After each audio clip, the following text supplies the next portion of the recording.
When the HOA president pushed her power too far, my family became her target. One gunshot shattered our peace, and in seconds, I found my daughter bleeding on the floor. But what started as a nightmare uncovered dark secrets about our neighborhood no one dared to speak of. Until now. Before I share this unbelievable story, make sure you subscribe to the channel so you don't miss more stories just like this one. For Marcus Thompson, life in Willow Creek Estates had always seemed like a dream come true. When he and his wife Claire first bought their 2-story home overlooking the community lake, it felt like a fresh start.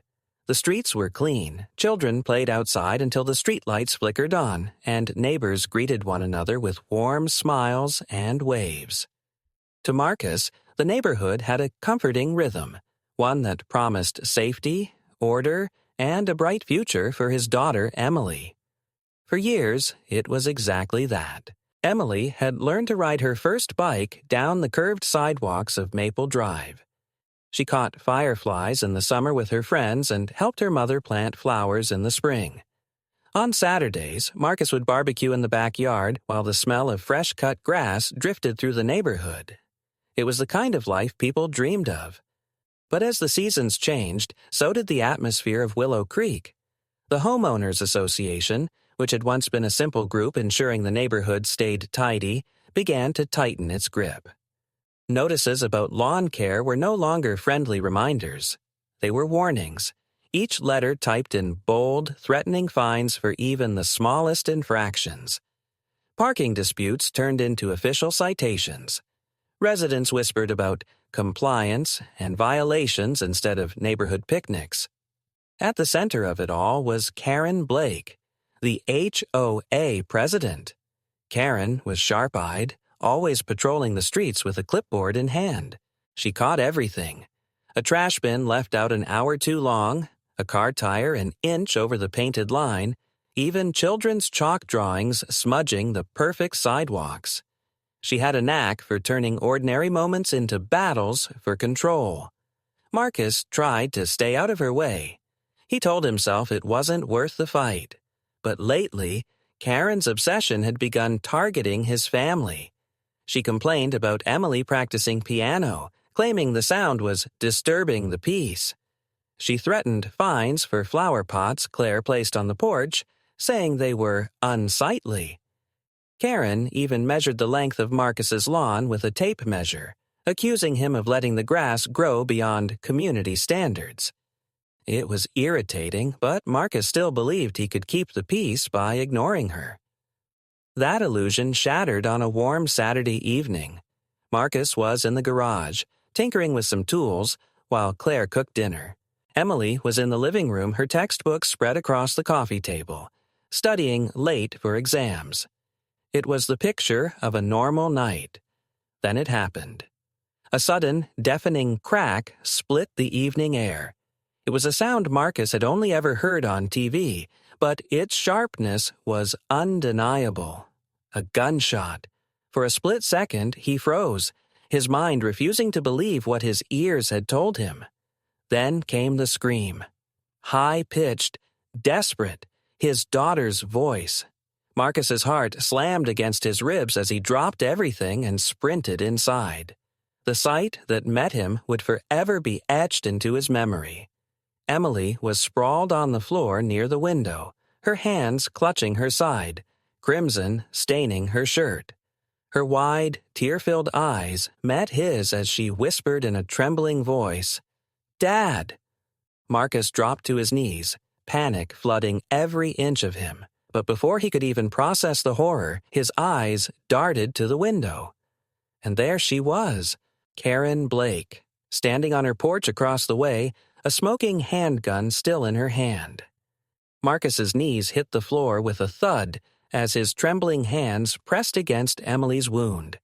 His mind screamed at him to do something, anything, to stop the crimson pool spreading beneath his daughter. "Stay with me, sweetheart. You're going to be okay.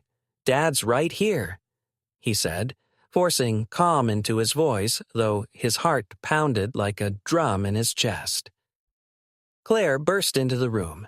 her apron still tied around her waist, the wooden spoon she had been holding clattering uselessly to the ground. Her face went pale as her eyes locked on Emily. "Oh my God, Emily!" she shrieked, rushing forward. Tears blurred her vision, but she had the presence of mind to grab the phone, her fingers fumbling as she dialed 911. The operator's voice on the other end was calm, rehearsed, but to Claire, it felt surreal. "Stay on the line, ma'am. Help is on the way. Apply pressure to the wound." Claire sobbed. "My daughter's been shot. She's bleeding so much. Please hurry." Outside, the neighborhood began to stir. Curtains parted. Front doors opened. Confused faces emerged into the evening light. Some gasped in horror as they saw Karen Blake standing rigid on her porch, the gun still visible in her hand. Others whispered frantically, too afraid to intervene but unable to look away. Karen's voice rang out over the murmurs, sharp and chilling. "She shouldn't have been in the way. I warned them. I told them this house was a danger to the neighborhood." Her tone carried no regret, only justification. Marcus's rage surged. He wanted to storm across the street to demand how a human being could do this, but Emily's shallow, ragged breaths kept him frozen beside her.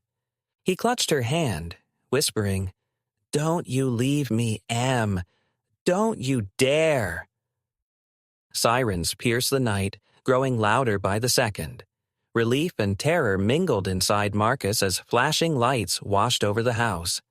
Paramedics rushed in, their movement swift and efficient. They gently, but firmly, pushed Marcus aside, working to stabilize Emily. Claire cried uncontrollably as they lifted her onto a stretcher, oxygen mask secured, IV line inserted. Marcus stumbled after them, his hands stained with his daughter's blood. As he climbed into the ambulance, the doors slammed shut, sealing him away from the chaos outside. But just before they closed, his eyes locked with Karen's. Surrounded now by police officers questioning her, she stood with her arms crossed, her expression unreadable, except for the faint trace of a smirk. The sterile white walls of the hospital waiting room seemed to close in on Marcus as he sat hunched forward, his hands clasped so tightly together his knuckles were white. Hours blurred into a haze of unanswered prayers and restless pacing. Claire sat beside him, whispering soft, desperate prayers, while Marcus stared at the double doors that separated him from his daughter. Every second felt like an eternity. He replayed the scene again and again in his mind. The gunshot, Emily's scream, the look on Karen's face. The memory struck like a blade each time, sharper and deeper. Reporters began to swarm outside the hospital, their cameras flashing, microphones raised, hoping to capture the HOA president shooting scandal. Headlines were already spinning through the media, but Marcus ignored the noise. His world had narrowed to one focus: Emily. Finally, the double doors opened, and a surgeon stepped out, his face solemn but steady. "She's stable," he said.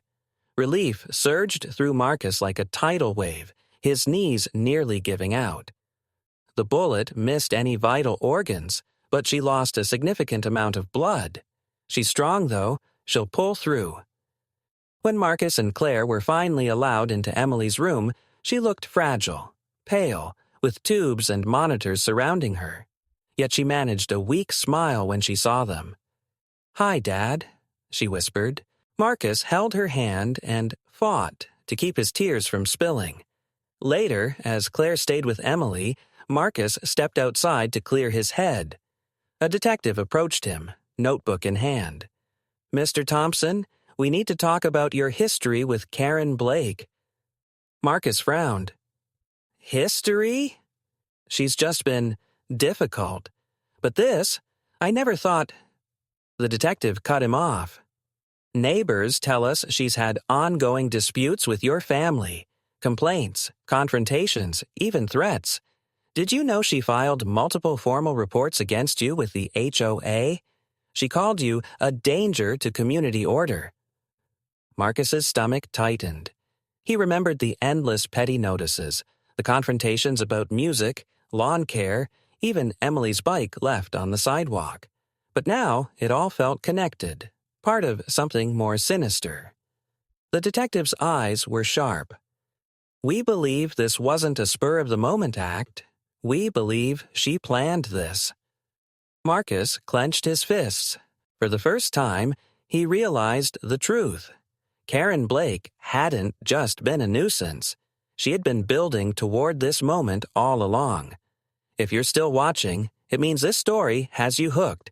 Don't forget to hit that subscribe button. It helps us bring more unbelievable HOA and neighborhood stories straight to you. Karen Blake sat in the police station's interrogation room, her back straight, her chin high. To anyone looking in, she didn't appear like a woman who had just shot a child. She looked like someone waiting for a meeting she believed she would win. "I want my attorney," she repeated coolly, refusing to answer questions. When pressed, she claimed the gun had gone off by accident. "It was target practice," she said, her tone dismissive. "They're making it bigger than it is." But neighbors told a different story. Multiple witnesses described hearing Karen yelling at the Thompson family just before the shot rang out. One claimed she had been shouting about teaching them a lesson. Another swore he saw her aiming toward the house. Meanwhile, Marcus attended an emergency HOA board meeting. The atmosphere was thick with unease. The board members avoided his gaze, shuffling papers nervously. Marcus stood at the front, his voice rising with barely contained fury. "You all knew she was unstable. You all saw what she was doing to us. And you let it go on. My daughter almost died because none of you had the backbone to stop her." The silence was deafening. Finally, George, one of the older members, cleared his throat. His voice trembled. "We tried." But Karen had influence. She knew things about people, secrets, debts, affairs. She used them like weapons. She threatened lawsuits if anyone challenged her. "We were afraid." Marcus's jaw tightened. He had always thought of Karen as a petty dictator, obsessed with lawns and mailboxes. But now he understood. She had built her power through fear, weaving a web that trapped the entire neighborhood, and his family had been her ultimate target. The case against Karen Blake spread across the county like wildfire. News vans lined the streets outside the courthouse, their satellite dishes raised high, eager to capture every twist in what the media called the HOA shooting scandal. For Marcus, it wasn't a headline. It was the nightmare his family was forced to live. Inside the courtroom, tension hung heavy. Karen sat at the defense table, dressed in a navy suit that looked carefully chosen to project authority rather than remorse. She wore her usual air of superiority, as though the trial was beneath her. When her eyes wandered toward Marcus and Claire, she held her gaze with something unsettling, not guilt, but simmering resentment. The prosecutor laid out the case clearly. Karen had a history of harassment, a pattern of obsessive behavior, and a motive rooted in control and power. Witnesses testified about her constant threats, her declarations that Marcus's family didn't belong in Willow Creek, and her boast that she kept the neighborhood in line. But Karen's attorney fought back with a different narrative. He painted her as a misunderstood leader, a woman under immense pressure who simply made a mistake. "She never meant to hurt anyone," he told the jury. "This was an accident, twisted by the media into a witch hunt." Then came the moment Marcus dreaded most. Emily was called to the stand. She was pale but steady, her small frame dwarfed by the witness chair. Marcus held his breath as his daughter adjusted the microphone. "I was just sitting on the couch, studying," she said softly, her hands trembling. "Then the window shattered. I felt this pain, and I fell." Her voice cracked as she recalled the memory. The courtroom leaned in, silent, hanging on her words. For Marcus, watching Emily relive that terror was almost unbearable. He wanted to shield her, to stop her from speaking another word, but he knew her truth was the most powerful evidence of all. When she finished, tears glistened in her eyes. She looked toward her parents, and Marcus mouthed, "You're so brave." Emily gave a faint nod, a strength far beyond her years shining through. The jury now had more than evidence. They had a face, a voice, a victim whose courage cut through Karen's cold indifference. The trial stretched on for weeks, but at last the end arrived. The courtroom was packed the day the jury filed back in, their expressions grave. Marcus sat with Claire and Emily, his hand clasped around theirs, his heart pounding with anticipation. The foreman stood, voice steady as he read, "We, the jury, find the defendant, Karen Blake, guilty." The word echoed through the room, final and undeniable. For a moment, Karen remained frozen, her mask of composure cracking under the weight of reality. Then she erupted. "You'll regret this," she shouted, her voice shrill. "I kept this neighborhood safe. Without me, it will fall apart. You're all blind. Blind!" Her words tumbled into hysteria as officers moved in to restrain her. She struggled, her carefully crafted image disintegrating in front of the very community she once ruled. For years, she had controlled them through fear and manipulation, but now, stripped of power, she was just another woman facing consequences she could no longer escape. Around the courtroom, neighbors exchanged glances, some with relief, some with shame for their silence over the years. George, the board member who had confessed Karen's tactics, leaned back with a deep sigh, as though a weight had finally been lifted. Marcus didn't cheer, didn't even speak. He simply pulled Claire and Emily close. Justice had been served, but the cost could never be repaid. His daughter bore scars that would never fade, both on her body and in her memory. As Karen was led away, she turned her head sharply toward Marcus one last time. Her glare was venomous, but powerless. For the first time, Marcus didn't feel anger. He felt something different. Closure. The queen of the HOA had finally fallen, and with her, the fear that had poisoned Willow Creek Estates. Months passed, and though life at Willow Creek Estates returned to its quiet rhythms, nothing felt quite the same. The grass still shimmered with dew in the mornings, children still rode their bikes down the sidewalks, and the lake still glistened under the afternoon sun. Yet a shadow lingered. The reminder of what had happened, of how close they had come to losing Emily forever. But out of tragedy came change. Without Karen's iron grip, the HOA began to transform. Meetings shifted from scolding lectures to genuine discussions.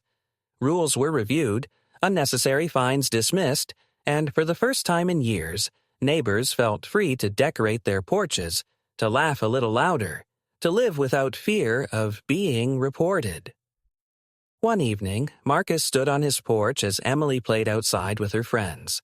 She was still healing, still careful with her movements, but her laughter rang out across the street, bright and unbroken. It was a sound Marcus had thought he might never hear again. Claire joined him, slipping her hand into his. "She's strong," she said softly. "Stronger than either of us realized." Marcus nodded, his eyes misting. "We all are." As the sun dipped below the horizon, Marcus looked around the neighborhood. Families were out walking, waving to one another, smiling in a way he hadn't seen in years. For the first time since the nightmare began, Willow Creek felt like the dream it was always meant to be. Karen Blake was gone. Her reign of fear ended, and though scars remained, so too did the strength born from surviving her. Marcus breathed deeply, the evening air cool and fresh. His daughter was alive, his family was together, and his neighborhood was finally free. For him, that was enough. The nightmare had ended, and a new dawn had begun. Karen Blake's reign of fear finally ended, but the scars she left behind will never fully fade. If you found this story as shocking as I did living through it, make sure to subscribe and turn on notifications, because more unbelievable true stories are on the way.